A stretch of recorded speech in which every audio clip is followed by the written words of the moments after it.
시청자 여러분 안녕하십니까? 처음 경험하는 폭우 상황을 보면 이제 우리 기후도 전혀 다른 국면으로 들어서고 있는 것 같습니다.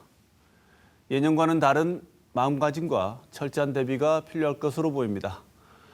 이번 주 뉴스 비하인드에서는 백선엽 동상 건립과 관련된 뉴스를 비롯해 지난 한 주간 주목받은 뉴스 4꼭지를 돌아보겠습니다.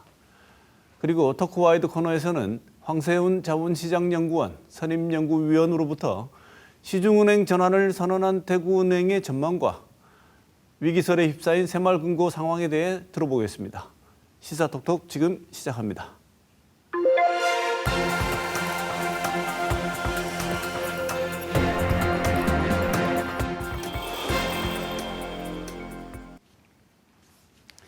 뉴스 비하인드 코너에서는 처음 함께하죠. 뉴스민 천영길 기자 나와 있습니다. 어서 오십시오. 네, 반갑습니다. 이태우 대구 MBC 기자 나와 있습니다. 어서 오십시오. 안녕하십니까. 자, 오늘은 최근 대구 경북에서 일어난 일 가운데 해봐야 하는 4가지 뉴스 한번 다뤄보겠습니다. 먼저 백선엽 동상 제막을 두고 일어난 논란 먼저 살펴보겠습니다. 이태우 기자. 네. 백선엽 동상 제막식이 지난 5일 칠곡군에서 열렸는데 이게 단순히 백선엽 씨 가족 행사가 아니고 국가 단위의 행사로 크게 치러졌다지요? 네, 그렇습니다. 칠곡군 다부동 전적기념관에서 열렸습니다. 말씀하신 대로 국민의힘 대표, 그리고 국가보훈부 장관, 국방부 장관, 경북도지사, 교육감, 한미연합군 사령관 등이 참석했으니까 그렇게 봐도 될 것 같습니다.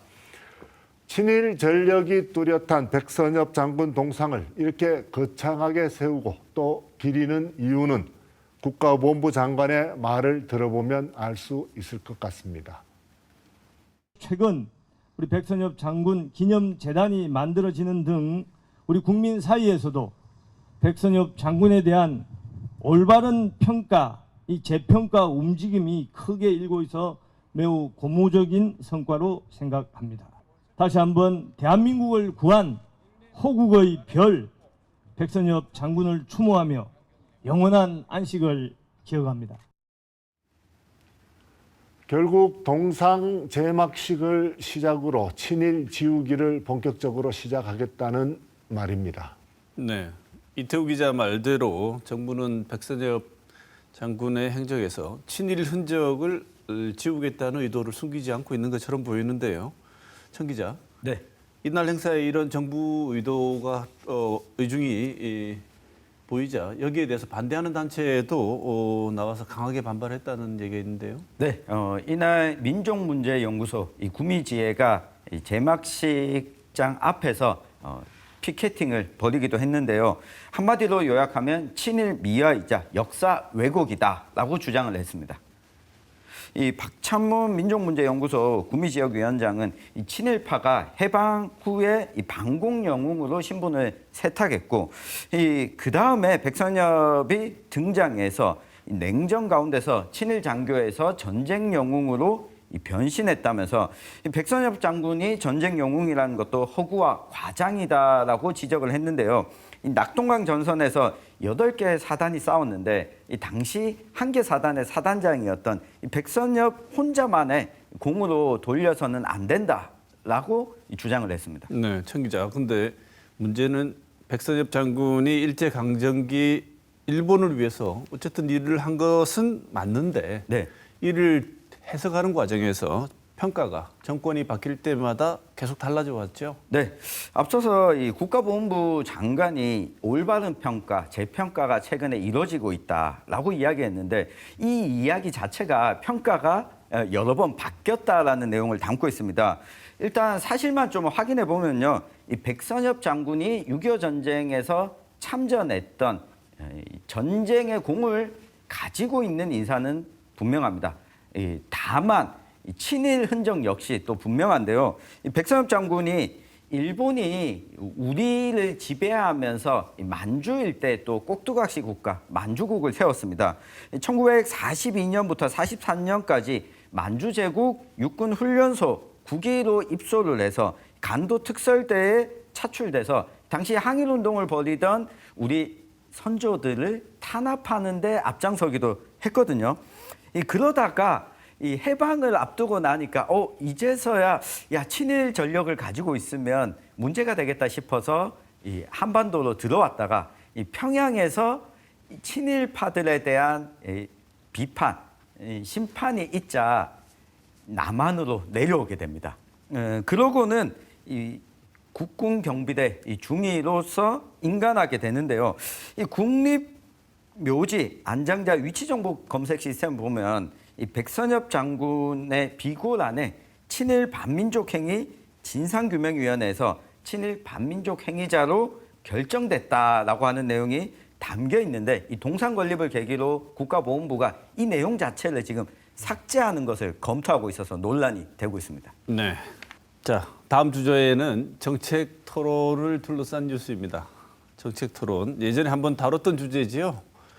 근데 그 사이에 여러 변화가 있었던 것 같습니다. 대구시 정책 토론 청구 제도는 취지 자체가 굉장히 좋은 취지인데요. 시민이 대구시의 주요 정책을 두고 의견을 제시하고 공개적인 토론을 하자고 청구하는 제도입니다.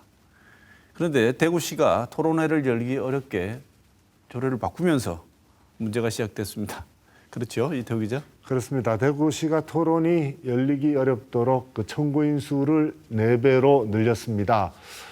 대구 시민사회단체는 이렇게 조례가 바뀌기 전에 그러면 우선적으로 그 8개를 서로 정책 토론을 하자고 대구시에 제안을 했는데 이 가운데 7건은 거부당했고 1건은 받아들여졌습니다.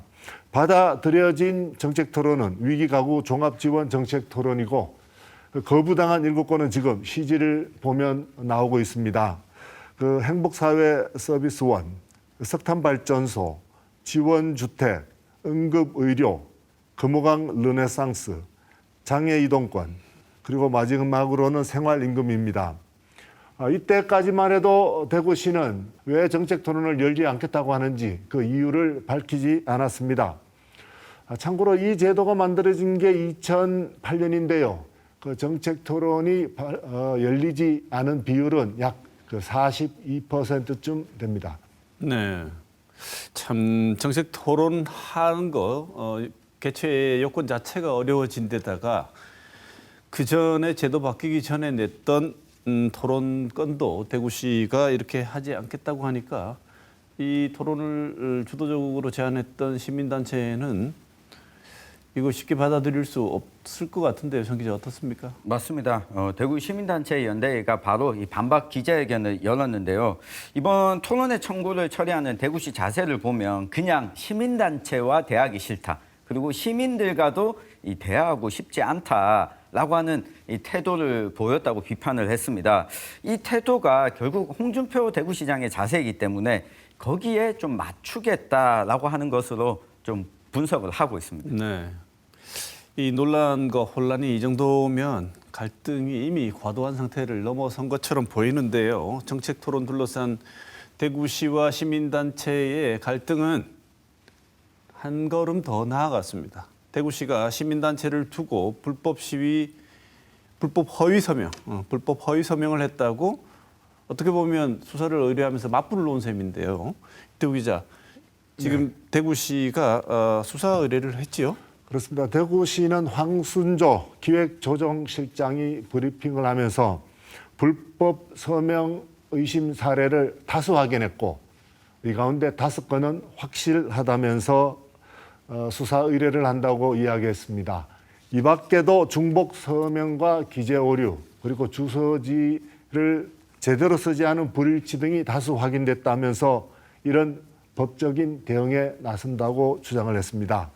자, 이런 주장은 홍준표 대구시장의 의중을 그대로 받드는 것이다 라고 이해하면 되겠습니다. 왜냐하면 이런 브리핑이 있던 날 홍준표 대구시장은 SNS에 이런 이야기를 썼습니다. 때법 건절 차원에서 시민단체가 청구한 정책토론회 서명 명부의 진위를 조사했다. 그런데 여러 가지 문제가 발견되는데 이는 행정 방해 사례로 볼 수 있다. 이에 따라서 경찰에 수사를 의뢰한다. 할 일 없이 시정 방해만 하는 사람들은 철퇴를 맞아야 한다라는 내용이었습니다. 대구시 공무원 30명을 석 달 가까이 동원해서 조사를 했다는 말인데요.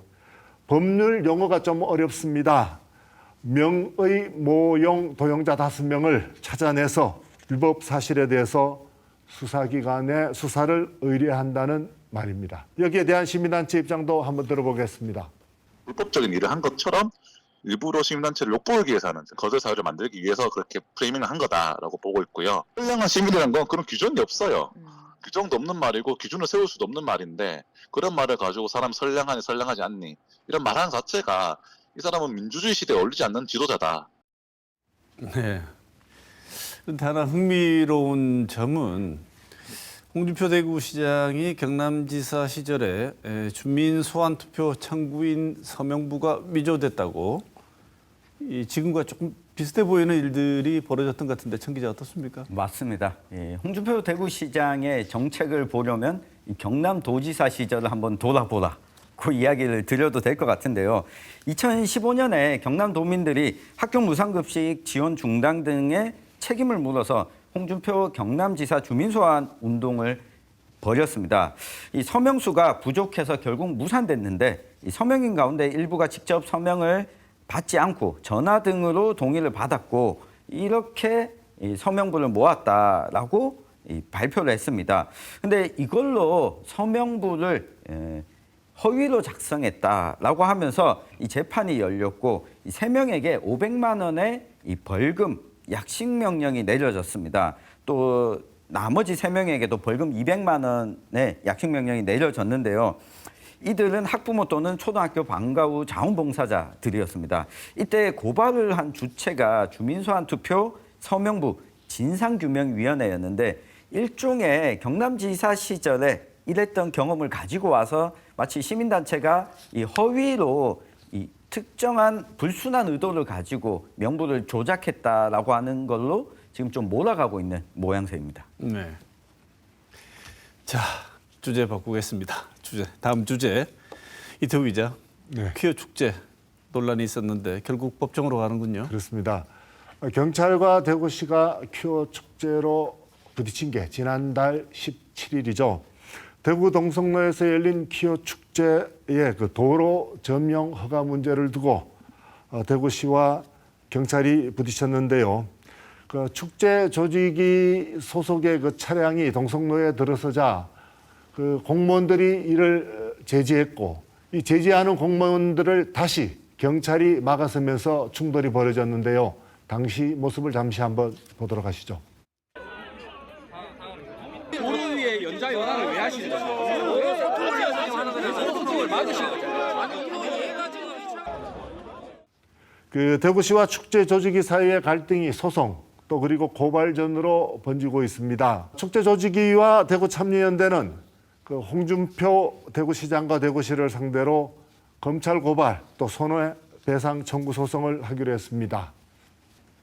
많은 언론에서 말씀하시듯이 충돌이 아니라 주최자와 집회를 방해하고 폭력을 행사하는 가해자가 있을 뿐입니다. 대구시와 홍준표 대구시장 역시 정당한 집회를 방해한 가해자입니다. 그 축제 조직위는 대구시의 축제 지연에 따른 손해배상을 청구하고요. 대구 참여연대는 홍준표 대구시장과 그 이정화 경제부시장을 공무집행 방해 혐의로 검찰에 고발할 예정입니다. 네. 그러자 이 홍준표 대구시장 쪽에서도 이 공무원 3명을 다치게 한 이들에게 법적 책임을 묻겠다면서 이 퀴어 축제 조직위원회와 대구경찰청장이 공모에 교통방해를 했다라고 주장을 하고 나섰는데요. 다시 한번 홍준표 대구시장의 SNS를 한번 보시죠. 축제 측 행동은 불법, 떼법이라며 웬만하면 그냥 넘어가려고 했는데 검찰에 이들을 기강고발하지 않을 수 없었어요. 대구경찰청장의 무지로 이런 사태가 온 것이 유감이라며 뒤늦게 정부가 불법의 일상화를 막을 개선책을 준비하고 있어 다행이라고 했습니다. 네. 어휴, 대단하십니다. 네, 홍준표 대구시장이 대구 MBC 취재를 거부하고 있기 때문에 대신해 주신 거예요? 대신했습니다. 네, 아주 그런 제주가 갑자기 네. 당황했습니다. 네. 두 팀이 두 대응 집단 대구시가 항상 있으면 이 시민단체든 퀴어 축제 관계자든 심지어 대구 경찰청이든 계속 이렇게 법정으로 가고 있는 일들이 벌어지고 있습니다. 강경 대응 기조인데 대구시가 대구 퀴어 축제 관계자들 그리고 대구 경찰청장을 직권 남용 권리 행사 방해 등의 혐의로 검찰에 고발했다지요. 맞습니다. 대구시는 퀴어 축제와 관련해서 법적 대응을 준비하고 있었지만 소수자를 탄압하는 것처럼 좀 비춰질 우려가 있기 때문에 소장을 내지 않았는데 시민단체가 고발을 하니 우리도 맞대응할 수밖에 없었다라고 하는 입장을 밝힌 겁니다. 내용을 좀 살펴보면 경찰병력과 함께 대구시 공무원의 도로관리 업무를 방해했고 이 공무원을 넘어뜨리는 등의 방법으로 폭행의 상해를 입혔다라고 주장을 했습니다. 또 대중교통 전용지구에 공작물을 설치해서 대중교통 운행을 방해했다고도 주장을 했는데요. 일단 퀴어 축제 조직위원회 관계자들과 더불어서 대구경찰청장에 대해서도 엄벌을 요한다. 이렇게 이 고발장에 담았습니다. 네. 자, 마지막 뉴스는 짧게 짚어보고 본격적인 얘기는 토크와에 대해서 다루겠습니다만 천 기자. 네. 대구은행이 지방은행에서 시중은행으로 바뀌는 주제인데요. 30년 만에 있는 일이라지요. 이렇게 바뀌는 시중은행이 늘어나는 것은. 네. 그리고 또 대구은행 올해 안에 시중은행 전환을 완료하겠다고 하는데 이게 어떤 의미인지 짧게 기자 시각에서 짚어주시죠. 네, 일단 정부의 정책 방향이 담겨져 있습니다. 현재 시중은행이 5개가 있는데 여기서 은행이 이자로 너무 돈을 쉽게 번다. 그렇기 때문에 경쟁할 시중은행이 더 필요하다는 차원에서 이 대구은행의 지방은행에서 시중은행으로 이 전환을 하게 됐는데요. 이렇게 바뀌게 되면 기존의 지방은행은 영업 권역에서 일정 수 이상의 지점을 가지고 있었어야 됐습니다. 근데 이 고삐가 이제 풀리게 되는 겁니다. 또 지역민의 입장에서 보면 대구은행에 대해서 저도 은행은 대구은행만 씁니다. 왜냐하면 대구 사람이기 때문인데 이런 충성도 높은 이 영업 여기에다가 이 지방자치단체와 공공기관들의 시중은행 근거로서 혜택을 받아오면서 성장해 왔는데 이제 시중은행으로 전환하게 되면 지금 뭐 사명을 변경할 가능성도 거론되고 있고 기존의 지역사회에 기여하던 이 모습들까지 좀 줄어들 수 있지 않을까 우려하는 시각도 있어서 앞으로 우리 지역민들께서도 대구은행의 시중은행 전환 이후의 행보를 좀 유심히 지켜봐 주시면 좋겠습니다. 네. 여러 소식 준비한다고 두 기자 수고하셨습니다. 뉴스 비하인드 오늘 여기까지 하겠습니다. 고맙습니다.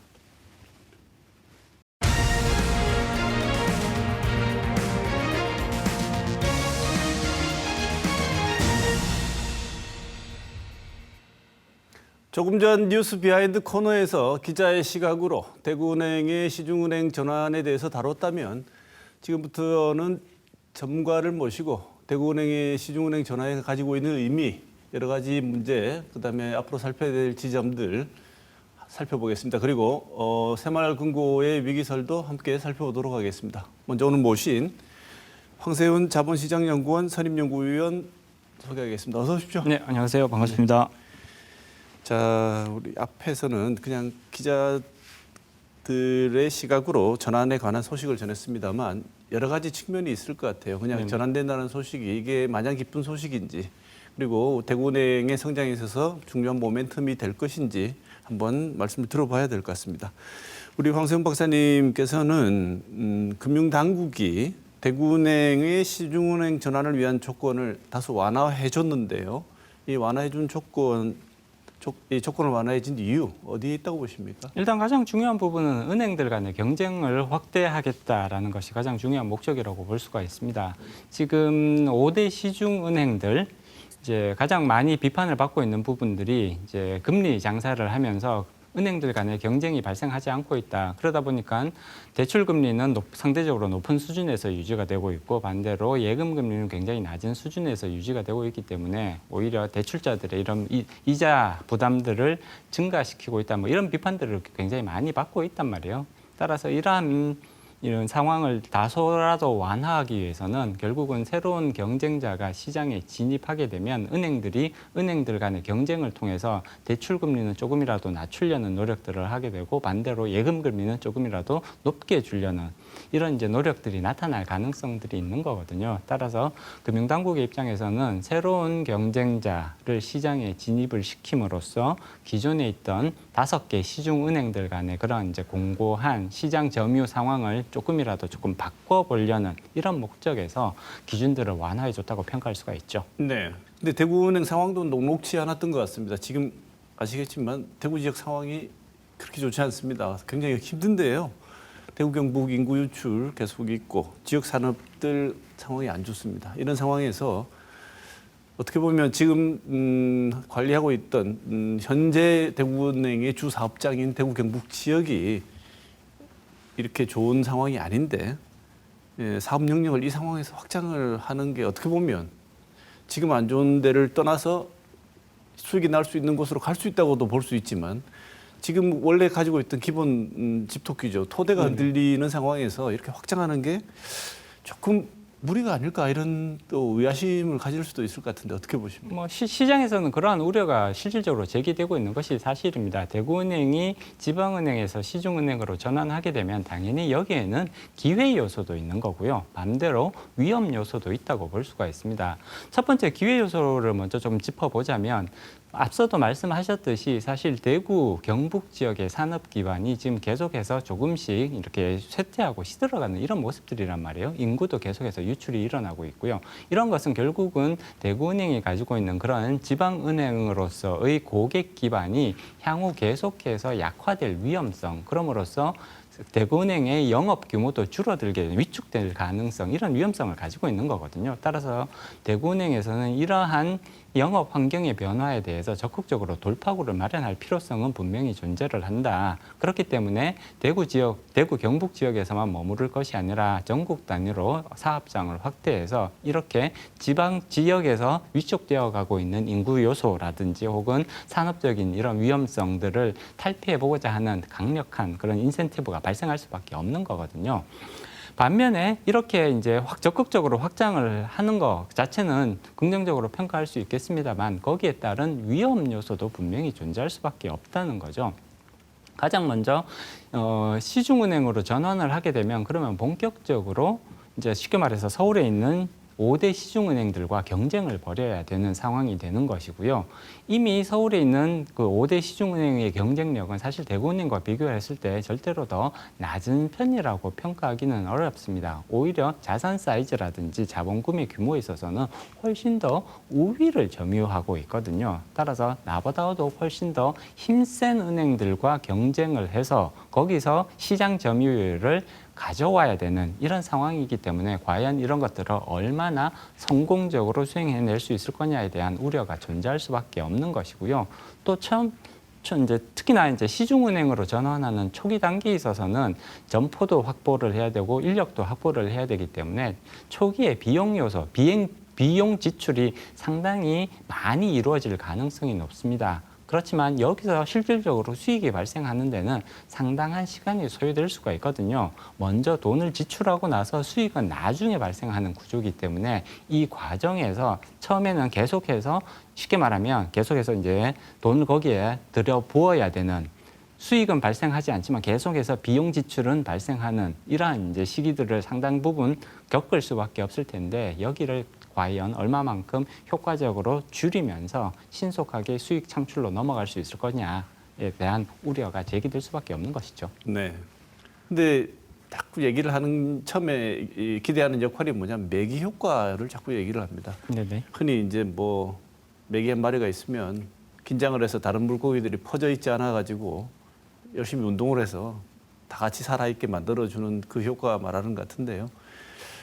아까 홍 박사님 말씀을 들으면 어느 정도 그런 효과를 기대해 볼 수도 있겠지만 생각만큼 가능할까 우려하는 사람도 많을 것 같은데 현재 대구은행이 시중은행으로 진입하게 되면 이 매기 효과를 기대할 수가 있을까요? 일단 이제 매기 효과가 나타나려면 이제 새로 진입하는 하는 그런 이제 주체가 굉장히 강력한 파워를 가지고 있어야 이 매기 효과가 나타나는 거거든요. 근데 사실 시중은행들을 살펴보면 사실 매기보다 사이즈가 더 크단 말이에요. 네. 어떻게 보면 최소 가물치 정도 되는 내지는 조금 이렇게 부풀려서 얘기하면 고래들이라고 평가할 수도 볼 수도 있습니다. 네. 그렇게 되면 그렇게 굉장히 덩치 큰 플레이어들이 있는 시장에 매기가 한 마리 들어간다고 해서 과연 이 고래나 가물치들이 긴장을 하게 될까를 생각을 해보면 그 가능성 자체는 그렇게 높다고 평가하기는 어려운 거거든요. 시중은행은 이미 대구은행이라는 존재를 충분히 인지를 하고 있는 상황인 거고요.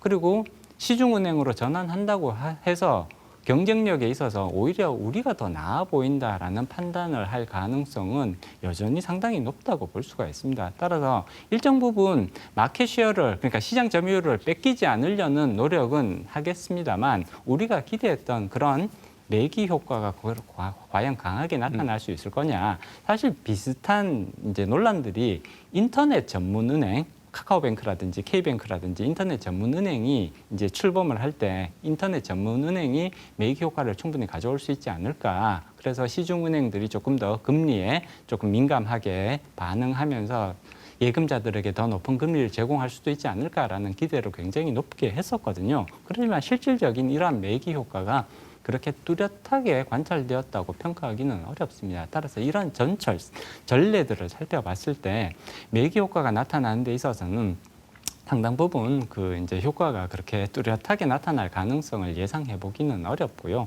오히려 대구은행이 어떠한 방식으로 차별화 전략을 쓸 거냐, 그럼으로써 그 니치 마켓, 틈새 시장들을 어떤 식으로 효율적으로 공략해낼 수 있을 거냐, 이런 부분들이 훨씬 더 중요하다고 볼 수 있을 것 같습니다. 네.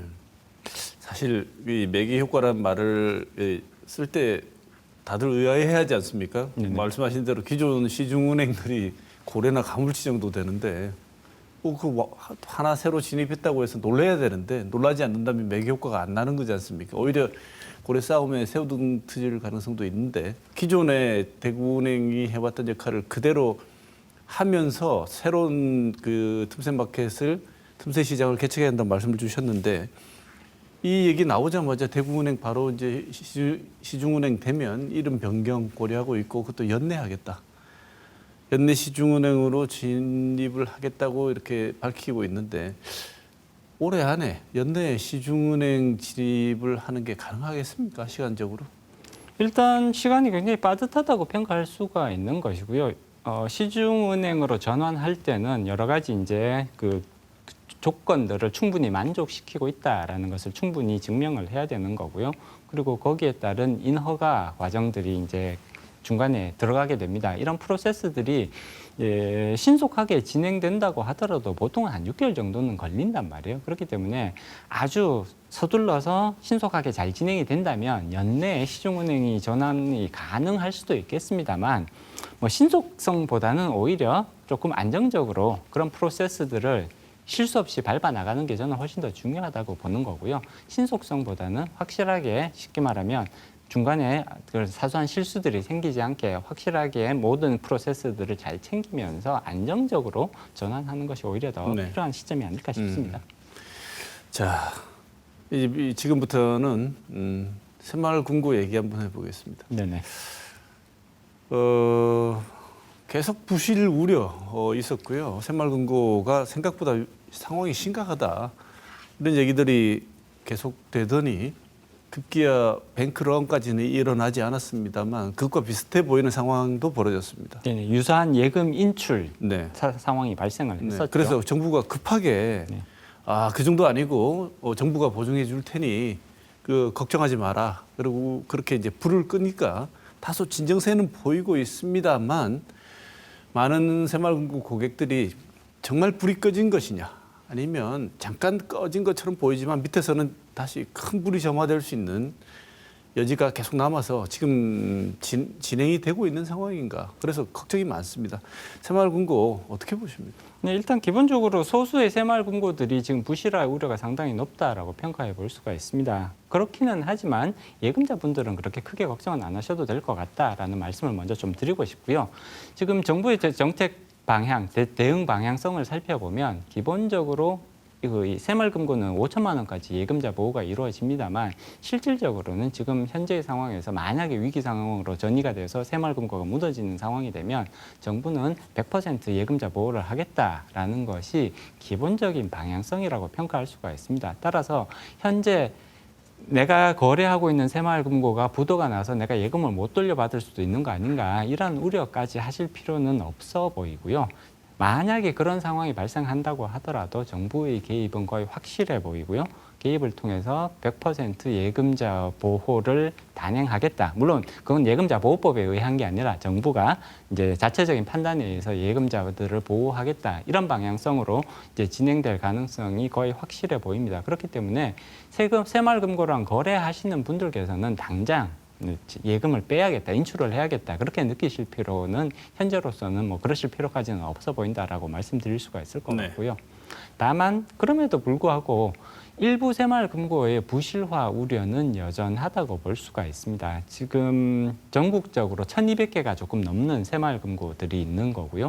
그중에서 지금 조금 우려가 제기되고 있는 게 한 30개 정도의 새마을금고는 물론 이 새마을금고의 명단은 외부로 이제 공개가 되지는 않습니다. 그렇지만 한 30개 정도는 지금 경영 상태가 굉장히 안 좋다. 그렇기 때문에 특단의 조금 그런 대책들이 필요하다라고 보는 그런 새마을금고들이 분명히 있는 거거든요. 그렇기 때문에 이런 부분들에 있어서는 이제 부실화를 처리하는 그런 정책적 대응이 지금 계속해서 이루어지고 있는 거고요. 그리고 이렇게 조금 우려가 되는 게 한 30개, 그리고 조금 우려 근처까지 와 있는 게 한 70개, 한 100개 정도가 지금 이제 관찰 대상에 있는데 이러한 100개 정도의 새마을금고들과 거래를 하시는 분들이라고 하더라도 사실 그 예금에 대해서는 정부가 직접적으로 지금 보증을 하겠다라는 이런 스탠스를 확실하게 밝히고 있습니다. 따라서 만약에 부실화로 간다고 하더라도 예금자분들께서는 너무 그렇게 걱정하실 필요는 없으실 것 같습니다. 네.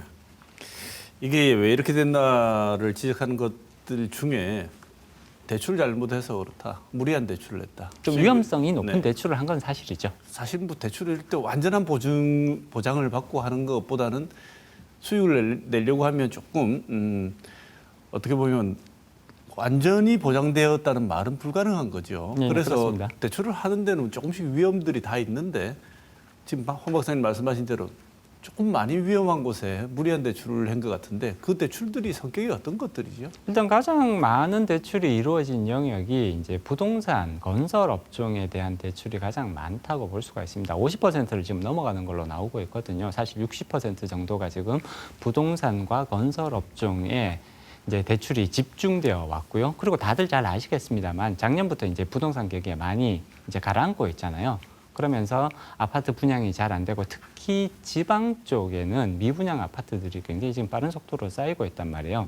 짓고 있는 아파트가 분양되지 않는다면 자금이 회수가 안 되는 거고요. 그러면 이 사업장을 이제 운영을 하고 있는 그런 주체들이 당연히 새마을금고 같은 그런 이제 금융기관을 통해서 돈을 빌려서 이러한 사업들을 진행해 왔을 텐데 분양이 안 되면 결국은 빌린 돈을 갚을 수가 없는 거잖아요. 네. 그렇기 때문에 지금 연체율이 올라가고 있고요. 지금 새마을금고 연체율은 6%가 넘어가고 있거든요. 네. 굉장히 높은 수준이라고 볼 수가 있습니다. 보통 은행들의 연체율은 1%가 안 되거든요. 네. 0.3%에서 0.4% 사이로 왔다 갔다 합니다. 근데 새마을금고는 지금 6%가 넘어가고 있으니까 연체율이 엄청나게 높다는 점은 부인하기는 어려운 거고요. 네. 그리고 왜 이렇게 연체율이 높아졌느냐? 결국은 부동산과 건설 업종에 자금을 대출해 줬는데 거기서 돈이 제대로 돌지가 않으니까 대출을 받아간 그런 주체들이 갚을 수가 없어서 지금 이렇게 연체율이 높아지고 있는 거거든요. 네. 지금 우리 황 박사님 지금 말씀을 해주신 게 일반적인 은행의 연체율이 1%고 1%가 안 됩니다. 안 되고 네. 새마을금고가 6%다 이거를 실제로 체감을 하려면 우리가 내는 이자율로 바꿔보면 1% 이자를 내다가 미만의 이자를 내다가 6% 이자로 바뀌어버리면 이게 거의 뭐 상환이 불가능한 정도라는 느낌이 들 정도인데 그렇습니다. 이게 이제 체감상으로 예를 들어 진짜로 1% 정도를 부담을 하다가 갑자기 6%로 높아져 버리잖아요. 그러면 이거는 사실 버텨낼 수 있는 주체가 거의 없습니다. 그래서 이 연체율이 어느 정도 심각하냐를 체감하는 데는 우리가 바꿔서 생각해 보면 버텨낼 수 없는 정도라고 얘기를 해서 지금 황 박사님도 계속 지적을 하시지만 건설 부동산업 대출 때문에 그렇다. 여기서 돈이 잘 돌지를 않아서 이게 해결이 되지 않을 가능성도 많잖아요. 그 조만간에 해결될 가능성, 단기간에 해결 가능성이 없다 그러면 이 상태가 심화되고 부실이 늘어날 가능성은 있지만 호전될 가능성은 별로 없어 보이는데 특히 우리 지역, 대구 지역 아시겠지만 부동산 미분양 상황이 매우 안 좋습니다. 네네. 대구 지역의 이 새마을금고의 지금 상황, 미분양 상황을 고려한다면 우리 지역의 부동산 새마을금고 연체율 어느 정도로 심각한 겁니까? 지금 이제 전국 평균보다는 분명히 더 높다고 말씀드릴 수가 있습니다. 이제 전체 연체율은 6%가 조금 넘는 수준이고요. 요거를 앞서 말씀드렸던 부동산과 건설업종에 대한 대출 연체율로 조금 더 범위를 좁혀서 사실 여기가 가장 위험한 쪽이거든요. 그래서 범위를 좁혀서 살펴보면 지금 전국 평균이 새마을금고 연체율이 7.94% 그러니까 거의 8%까지 올라갔거든요. 그러니까 전체 대출 말고 새마을금고가 건설업, 부동산업에 대출해준 요 대출로부터 발생하는 연체율이 지금 8%에 거의 이제 근접해 있다라고 보시면 될 텐데 대구는 제일 연체율이 높은 도시는 아닙니다. 지금 제일 연체율이 높은 곳은 전북으로 나타나고 있고요. 12.7%까지 연체율이 지금 상승을 했거든요. 어마어마하게 높은 거죠. 사실은 12.7%면. 네. 근데 대구도 지금 8.2% 정도 지금 연체율이 나오고 있습니다. 전국 평균이 7.94인데 대구는 8.21% 정도 되는 거니까 전국 평균보다는 다소간 지금 연체율이 높게 나타나고 있고 대구 지역의 부동산 및 건설업종 경기가 그만큼 전국 평균에 비해서는 더 안 좋다라는 것을 의미한다고 볼 수도 있죠. 네. 지금 새마을금고 사태는 시작 지점이지만 여기서 끝나지 않을 거다는 또 더 큰 우려를 제기하는 쪽도 있는 것 같은데요. 특히나 부동산 PF 불씨가 제2금융권 심지어는 이 증권업계까지 불어닥칠 가능성이 있다. 이렇게 얘기하는데 어떻게 보십니까? 일단 증권업계까지 불어닥칠 가능성은 현재로서는 그렇게 높아 보이지는 않습니다. 사실 증권업계는 이미 매를 한번 맞았다고 평가할 수가 있는 거고요. 기억하실지 모르겠는데 작년 10월 달에 레고랜드 사태라고 굉장히 큰 자금 경색 사태가 발생한 적이 있었고요.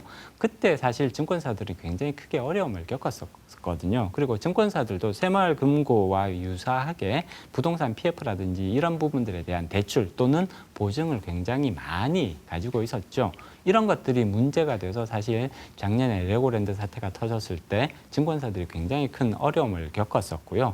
거기에서 한번 쉽게 말하면 선제적인 그런 이제 뭐 구조조정까지는 아닙니다만 그런 이제 자금 조정들이 충분히 많이 일어났었거든요. 그렇기 때문에 증권사 같은 경우에는 이미 이런 시련을 한번 겪었다. 그럼으로써 그 과정에서 한번 여러 가지 어려움들 중에 상당 부분 조금 이제 걸러내고 사실 체중을 많이 조금 가볍게 만들어 놓은 상태라고 볼 수가 있는 거고요.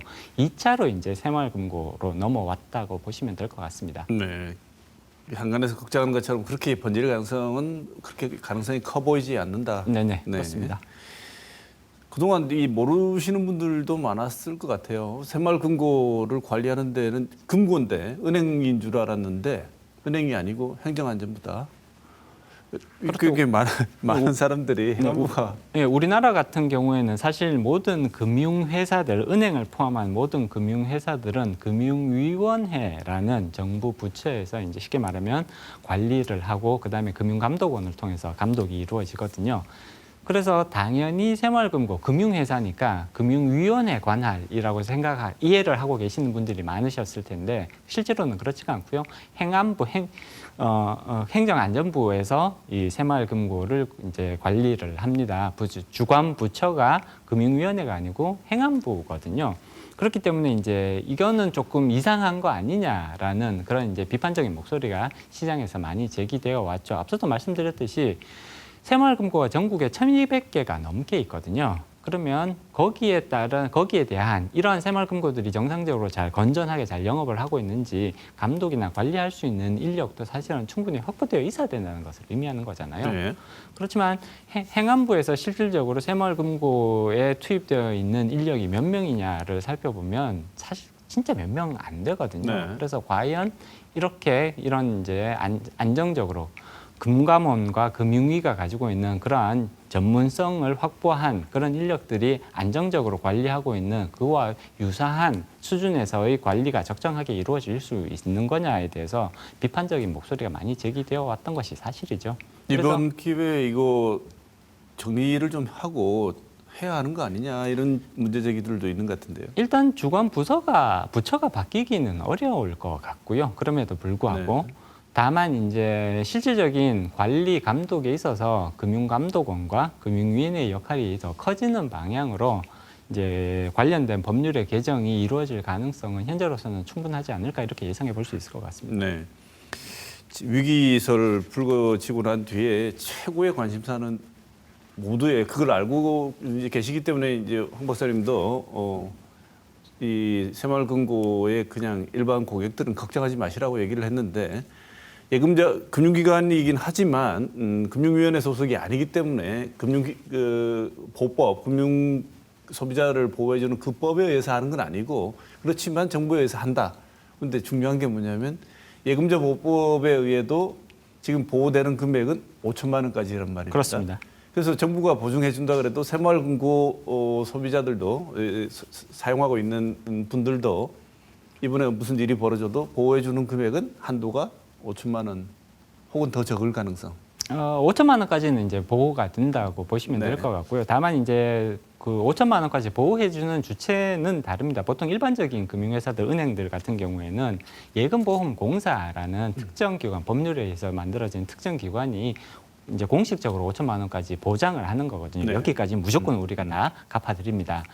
근데 이제 새마을금고 같은 경우에는 예금보험공사에 의해서 예금자 보호가 적용되는 것이 아니고요. 새마을금고 중앙회가 가지고 있는 자체 자금에 의해서 예금자 보호가 이루어집니다. 물론 새마을금고 중앙회라는 것이 결국은 행안부에 의해서 여기에 이제 다 지원이 이루어지는 그런 단체이기 때문에 결국은 정부가 여기에 대해서 책임을 진다. 따라서 이제 예금 5천만 원의 예금을 돌려받지 못하는 상황은 절대 발생하지 않는다라고 말씀드릴 수가 있기 때문에 이 부분에 대해서는 조금 이제 안심하셔도 될 것 같습니다. 또 이런 얘기도 끝으로 이 말씀은 이제 한번 더 질문을 드리고 마쳐야 될 것 같은데요. 5천만 원이 옛날 5천만 원이 아니지 않느냐. 그거 보장해 준다고 믿고 은행에 돈을 그냥 예금해 놓기엔 너무 적다 금액이. 최소한 1억 원까지는 올려야 되지 않느냐. 최소한. 이런 얘기들도 있는데 1억 원까지 못 올리는 특별한 이유가 있습니까? 아니면 네, 일단 기본적으로 1억 원으로 상승시킨 필요성이 있다. 여기에 대해서 이제 공감대가 더 크게 형성되어 있는 건 사실입니다. 다만 이제 이게 예금자 보험이거든요.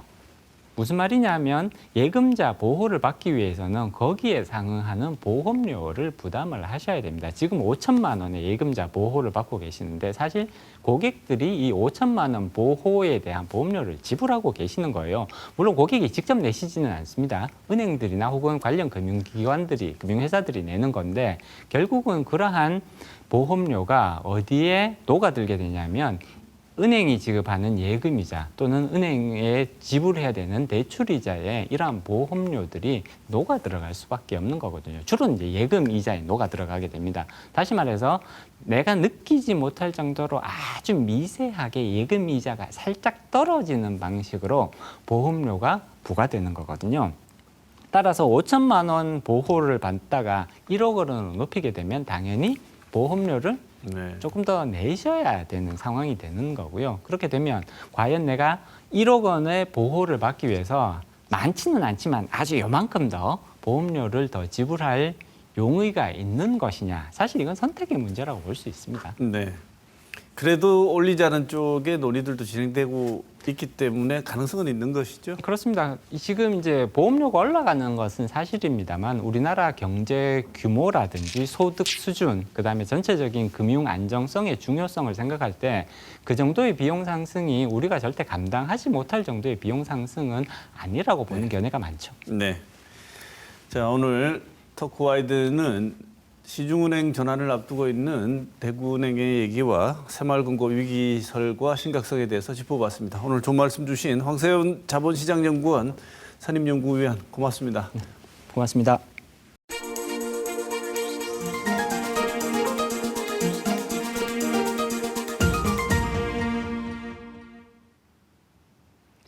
서울 양평 간 고속도로 문제를 두고 그야말로 일파만파가 일고 있습니다.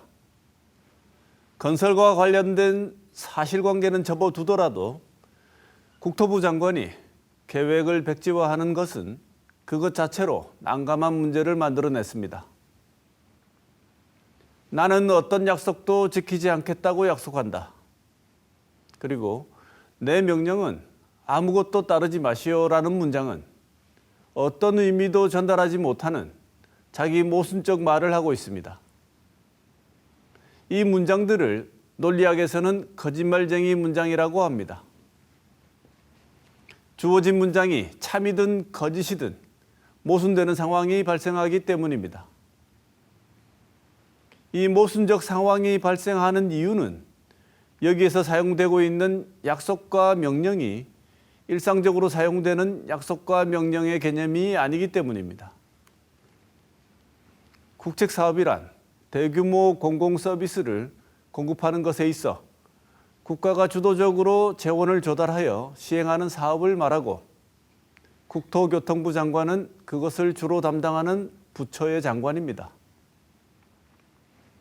지금 상황은 서울 양평 고속도로 국책 사업을 국토부 장관은 하지 않겠다고 선언한다라는 것입니다. 이 문장이 참이든 거짓이든 국민은 이제 국책 사업과 국토부 장관에 대한 일상적 개념을 바꿔야 할지 고민할 수밖에 없을 것 같습니다. 이번 주 시사톡톡은 여기서 마치겠습니다.